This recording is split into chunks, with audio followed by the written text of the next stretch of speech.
welcome to My Final Play. We're here on location at the Firetree Place in Williamsport, PA.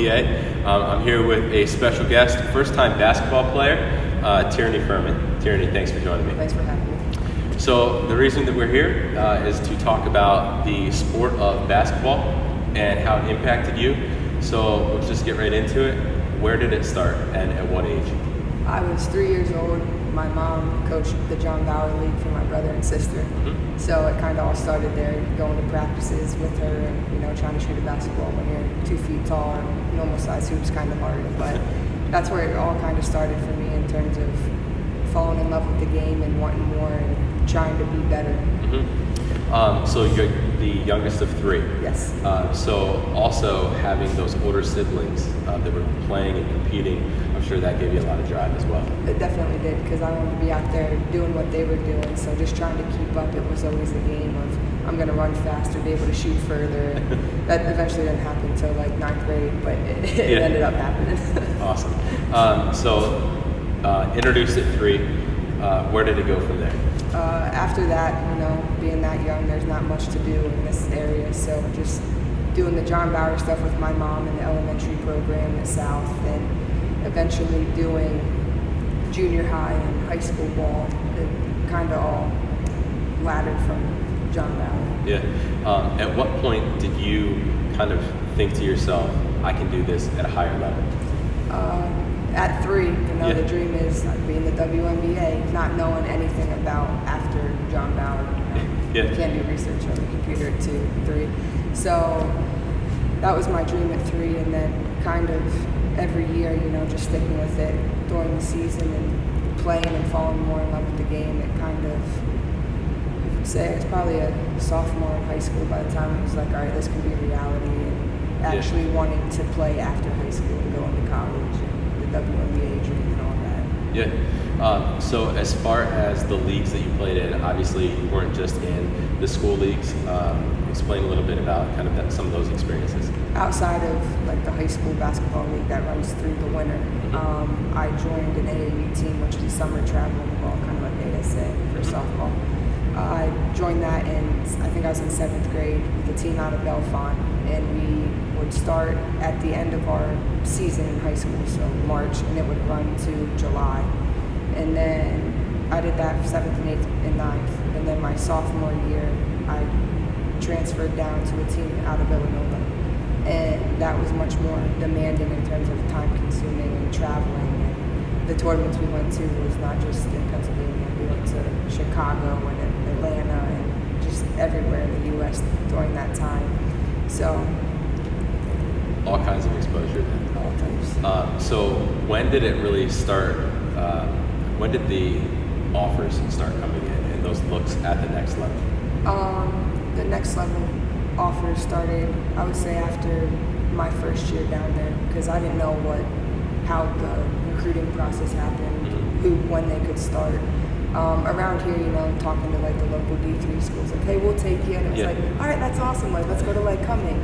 And then once I went down to the team in Philly, it was that following season, so September, I started getting, hey, we're interested in you, whatever, like contact us. And it was kind of like, wow, this is actually reality. So, writing everything down, stats, however it works, and just reaching out and having conversations with them, and it kind of picked up sophomore year. So, how many offers in total did you end up getting? There's a lot. I would say around 80 in terms of all different levels of Division 3 to Division 1, like interests, and then offers. I committed quicker than the offers were coming in because I didn't want to go through the whole recruiting process because I was actually tired of it a year into it. So I committed. Yeah. So why Maryland?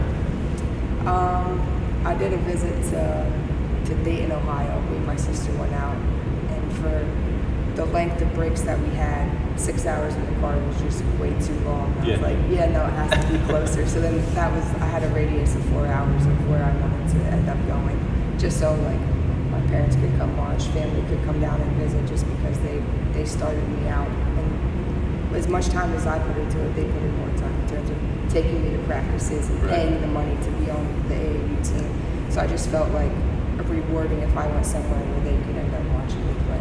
Right. So that's when Maryland went down on a visit, and out of the 5 schools that I visited locally, well, within the 4-hour radius, I kind of fell in love with the campus and the girls on the team and the atmosphere, and the coaching staff was remarkable. Yeah. So 4 years then at Maryland? Yeah, 4 years.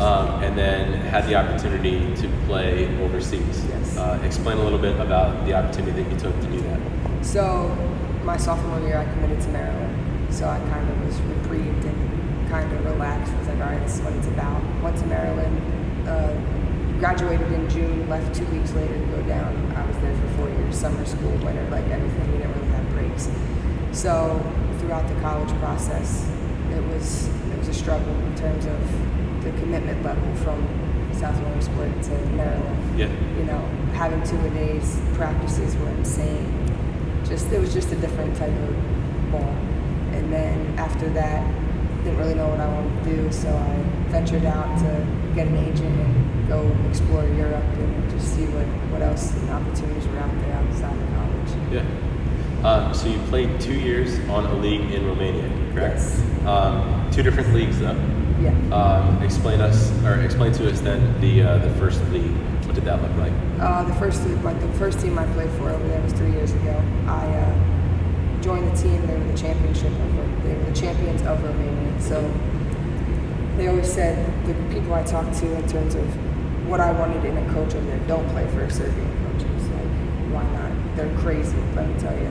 8-hour practices. Oh, we'll be in for 2 hours. No, we were in for 4, 2-a-days. Like, it was never enough for them. So the first year over there kind of resembled what college was like in terms of like the physical demands and being there early, leaving late. So that was the first year, and then I just got back 2 months ago, and it was the second division team, and it was laid back. It wasn't physically demanding. Practices were more like high school. It was a lot funner in terms of playing, but the caliber from my first year to second year, it's kind of like how the NCAA looks here, Division 1, Division 2, Division 3. So Unreal. So did you ever think then from playing at South Williamsport that you would have the opportunity that basketball has created to play overseas? No, I didn't really know after high school where it was going to go. If I was going to end up loving the game more, if it was going to be one of those things where, why did I do this? Because if you don't know what college is going to be like. You just sign a letter of intent and go and hope everything works out. So from South Williamsport to now, I would never expect that I would have went to Maryland, would have played over professionally. No, I thought I was going to end up at Cumming, honestly. Well, it's glad to see that the love for the game has definitely taken you to all those opportunities as well and experiences. Yeah. So, in regards to your final play, I know that you just came off the league about 2 months ago from Romania, but let's take it back to we were talking off camera, the play that really defined you, that really left a lasting impression. Was at the University of Maryland. Can you explain that for us? It was senior night. We played Minnesota. Mm-hmm. It was to clinch the BIG10 championship, regular season. Mm-hmm. Probably 12,000 people, one of our larger attendance games. Going out there and getting introduced, seeing all those 3 or 4 of us. So just walking out and knowing that this was the last time we were going to be playing there in that uniform was kind of like, wow, starstruck, Yeah. But that game was one for the books. Went out, started, because I was only the first person off the bench, the 6th man. So it was just from the jump, it was a different mindset, because starting and coming off the bench is 2 totally different things. But just being able to go out there and play, there was no expectations, back when you were in high school. Be point guard if you have to, shoot the 3 if you have to, just do whatever you have to do to have fun. And that was definitely one of the best games of my collegiate career. Yeah. And what was the ending score, or the final score? I honestly don't. I think we won by 18. Yeah. 18 points. So clinched then the Big Ten title. The Big Ten. So after that, the celebration, the trophy, the hats, the T-shirts. It was just all around a good game. My highest score in my collegiate career. I had 28 points. Yeah. It was just unbelievable. Yeah, an awesome way to go out on top. Yes, Awesome. definitely. So as far as the emotion, you said that being able to be introduced like that. Would you say the real emotion hit you going up to it or leading up to it, or would it be after the game? And what was that like? I would have to say after the game, because you still have 40 minutes of game time to play. Like, yeah, it's senior night, this is the last game. College flew by, blink of an eye. You wouldn't think it'd go that fast through all the practices and workouts. Like, is this over yet? And then 4 years later, it's like, wow, like, take me back to freshman year. Yeah. So I'd definitely say in the locker room after that game, because we still had the NCAA March Madness. Yeah. We were in that all 4 years. So just knowing that there was one more game possible was good, but we didn't know it could be our last. Like, that wasn't my last game, but in terms of regular season, it was. Unreal. So as far as the transition then from after college and playing into that league, how have those emotions helped you, carry through your career so far? Leaving the University of Maryland and going to Europe, totally different lifestyle. Don't really know what to expect. You hear stories, people tell you what it's like, but until you go experience it, you don't really know. Yeah. So in terms of the emotions, it was just, I didn't know I was even going to play overseas. So that potentially could have been my last game. So in terms of having the opportunity to go over, it's just like being thankful to even get the opportunity. Those emotions from senior night to playing in Europe, you always want to have that high when you step on the court and tie your shoes. Yeah. So that's kind of the drive that I like to have every time I step on the court. It's like, all right, senior night, you can play however, you can play as good as you can play, and just that's like my expectation for myself. Right. If you could go back in time to a younger you and give yourself one thing of advice that would help you better set up for what you're doing now or continuing your career, what would that look like? If I could go back to when I was 15, I would definitely tell myself to stay motivated and to do extra work outside of the scheduled practices. Yeah. To improve your skill, to get faster, to get stronger, to better yourself as an overall athlete. Because looking back, I didn't do that. I just did whatever I had to do to get by. But there's thousands of other people that are out working us each day. So it's kind of like you want to be the best you can be, and that's the mindset that you have to have. Yeah. What would you say would be the number one thing that basketball has taught you overall? Number one thing, my college coach, she always used to say, get comfortable being uncomfortable.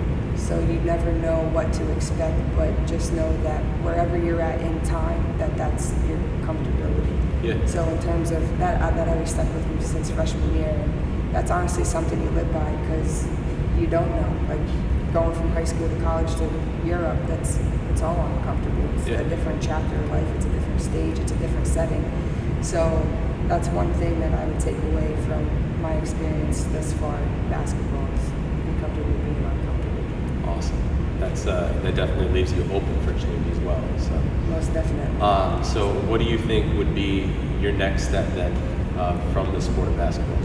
My next step, I can only hope that basketball is going to be the next step, but outside of that, I don't.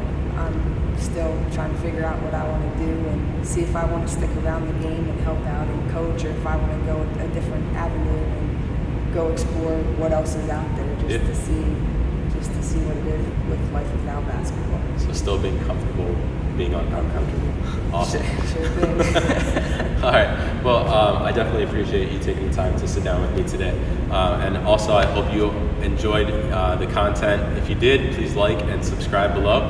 And remember, whatever it is that you do today, approach it with the mindset of, is this my final play? Thanks a lot.